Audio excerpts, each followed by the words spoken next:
एक वक्त था जब देश में सोनिया गांधी और मेनका गांधी के देवरानी जेठानी वाले रिश्तों के बहाने सियासत की चर्चा होती थी।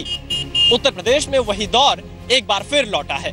देवरानी अपर्णा और जेठानी डिंपल यादव सियासत की सेंटर बनी हुई है। जिस तरीके की अशिष्ट और अभद्र टिप्पणियां करी हैं उन्होंने मेरे लिए। समाजवादी सरकार जो उत्तर प्रदेश में है उसने सबसे ज्यादा काम किया है महिलाओं के लिए।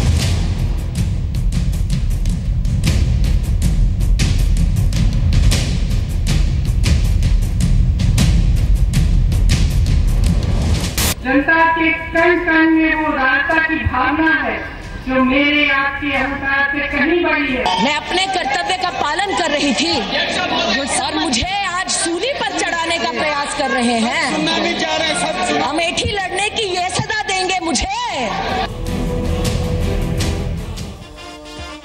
नमस्कार, जी न्यूज पर आप सभी का स्वागत है। आपके साथ मैं हूं पूर्णिमा मिश्रा। 5 राज्यों में होने वाले विधानसभा चुनावों पर हमारी स्पेशल कवरेज, वोटों की बारात। उत्तर प्रदेश की सियासी लड़ाई कई मोर्चों पर लड़ी जा रही है और उनमें से एक मोर्चा है महिला मोर्चा। और इस मोर्चे में एक तरफ है समाजवादी पार्टी और कांग्रेस के किरदार और दूसरी तरफ है बीजेपी की महिला ब्रिगेड। इस सियासी समर में देवरानी और जेठानी की कहानी भी छिपी है। ये 3 सहेलियां हैं कौन और कैसे जीतेंगी यूपी की जंग, इस रिपोर्ट से समझिए।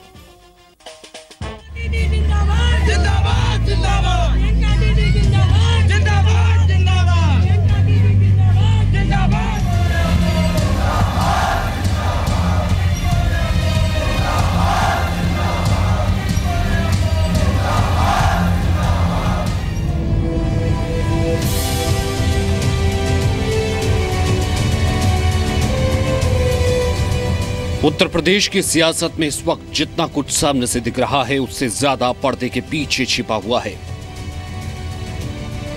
और पर्दे के पीछे की इस कहानी के 3 बड़े किरदार हैं। मुख्यमंत्री अखिलेश यादव की पत्नी डिंपल यादव,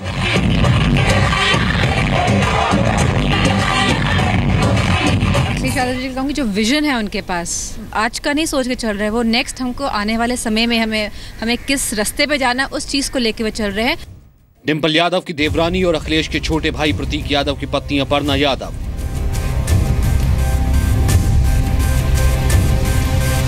नीति में जो है पर्चा, चर्चा, खर्चा तीनों बहुत महत्वपूर्ण है। और तीसरा किरदार है कांग्रेस अध्यक्ष सोनिया गांधी की बेटी उपाध्यक्ष राहुल गांधी की बहन प्रियंका वाड्रा।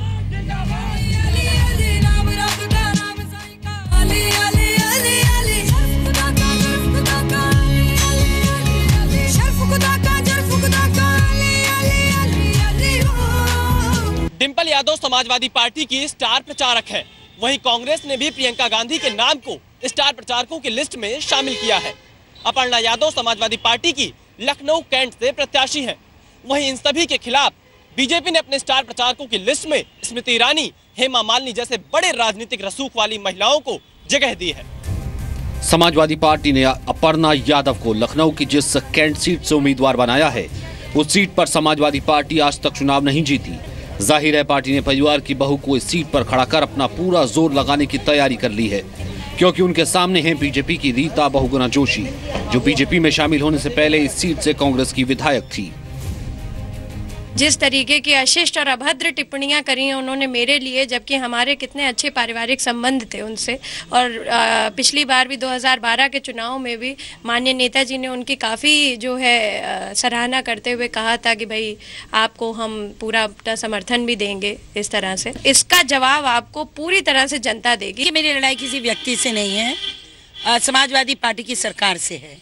उस सरकार से है जो परिवारवाद से बुरी तरह से ग्रस्त है, उस सरकार से है जो भ्रष्टाचार, माफियावाद और गुंडाराज के नाम से जानी जाती है।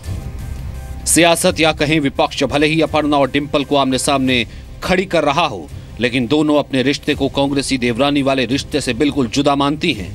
दोनों का मानना है कि इस लड़ाई में परिवार एक है। ऑल इज वेल, थोड़ा उतार चढ़ाव तो आते रहते हैं, वो तो लाइफ का रूटीन है I think, and all is well. कहीं अगर हमें झुकना पड़े तो हम झुक सकते हैं। हमारे बड़ों का आदर, सम्मान और स्वाभिमान बचा रहे, इसके लिए छोटों को भी अगर झुकना पड़े तो मुझे लगता है कि ये हमने अपनी पूर्णता भूमिका निभाई है इस बात में। और ये बात आप भैया, भाभी, माननीय नेताजी, चाचा जी सभी से आप पूछ सकते हैं। जेठानी देवरानी के सियासी रिश्ते में एक और चेहरा इस बार समाजवादी पार्टी और कांग्रेस के संयुक्त मंच पर करिश्मा बिखेर सकता है, वो है प्रियंका वाड्रा। प्रियंका वाड्रा को स्टार प्रचारक के तौर पे आगे करके कांग्रेस ने बड़ा दांव खेला है, क्योंकि प्रियंका को कमान सौंपने की मांग लगातार हो रही है। वहीं दूसरी तरफ कांग्रेस को एक ग्लैमरस चेहरा भी मिल गया है।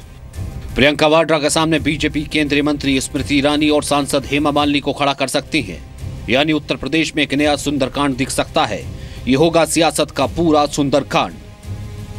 अब सवाल यह है कि क्या महिला स्टार प्रचारकों के भरोसे आगे आने वाली पार्टियां चुनाव के लिए टिकट देने में महिला उम्मीदवारों पर भरोसा करती हैं, और यह भरोसा किस हद तक जीत में बदल पाता है।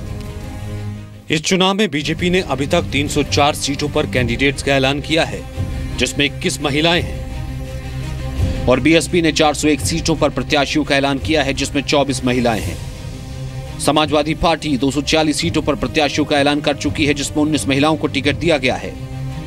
एक जो ग्लास सीलिंग है, जिससे महिलाएं सोचती हैं कि राजनीति में ना आए, शायद कुछ मुश्किल हो या परिवार के साथ अपना सामंजस्य न बैठा पाएं, तो ये सारी महिलाएं एक प्रेरणा स्रोत हैं और हम सबके लिए हैं कि राजनीति में महिलाओं की सक्रिय भागीदारी होना आवश्यक है, तभी चीज़ें बदलेंगी।